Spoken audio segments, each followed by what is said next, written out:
Thank you all for being here this morning. Thanks to Chairman Finstead for hosting today's hearing. I appreciate the opportunity we all have here today to discuss and examine the role that states and localities have in administering the SNAP program. The Farm Bill nutrition title accounts for an estimated 81% of Farm Bill spending in 2024, which makes it vital that this Congress actively conducts oversight and ensures the program is operating effectively. States and localities play a key role in administering the SNAP program on behalf of the federal government. While it's important to maintain this flexibility, there must also be accountability for high error rates that prevent benefits from being directed to our most vulnerable populations. I believe that everybody in this room shares the same goal, ensuring that SNAP benefits reach those who truly need them. If there are ways to make improvements to how states and localities are administering this program and ways to root out waste, fraud, and abuse, we should pursue these solutions and ensure that they are implemented effectively as Congress intended. I just have a handful of questions, and again, I appreciate all three of y'all being here this morning. First for you, Ms. Green, you mentioned in your testimony that using BBCE, states can confer SNAP eligibility to households who receive non-cash TANF benefits. From the USDA website, it looks like almost every state that uses BBCE considers brochures, pamphlets, 1-800 numbers as TANF benefits. How does this policy actually practically work? And do states simply hand someone a brochure that has been funded with TANF dollars and confer category SNAP eligibility, or is there more to it than that?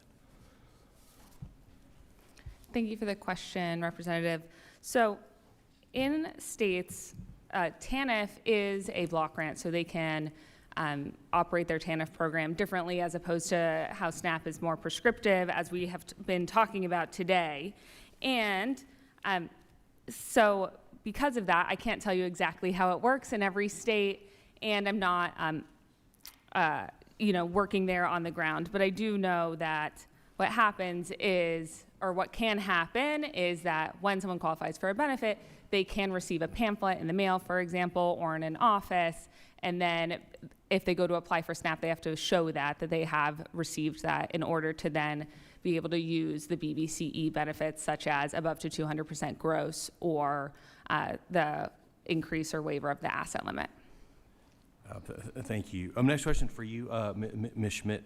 In your testimony, you spoke about bringing field and program leadership together every month, which is something it sounds like that you do. It seems like practically everyone should be doing that. But what have you discovered in these meetings, and can you point to improvements that wouldn't have happened otherwise? Thank you, Mr. Chairman and Representative. The conversations get very technical, and it's through those technical conversations then that both the field and the program managers can understand maybe strategies that are going to be more appropriate. I think the relationship is important in that program managers don't assume through the regulatory scheme what they know is to be true. And also, I think from the field perspective, that not everything that is suggested to them is because we're being mean. So the relationship between the two, I think, really create the opportunity for brainstorming and very on-the-ground issues. So in a given community, if we see something that's popping up, it's kind of a heads up to the rest of the state and to leadership to start looking at it, and then strategies develop as a result. I agree. Thank you. And last question for you, Ms. Green, back on you. In your testimony, you mentioned how Congress should support innovation if states are asked for funding to adopt automation and AI. How do you ensure that these investments actually reduce fraud and improve accuracy and efficiency instead of just sending a blank check? Thank you for the question. I think, of course, and when I talk to members, it's always front and center that accuracy is essential to the program, and that there needs to be ongoing partnership with people like partners at the USDA to ensure that that's happening. In things like demonstration projects, when they're used, they do require rigorous evaluation for the state and separate quality control measurement of cases that are impacted to be able to measure things like fraud.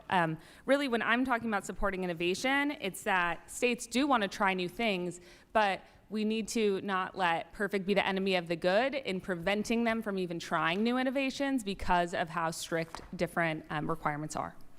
Yeah, great. Well, thank you again for being here, and with that, Mr. Chairman, I yield back.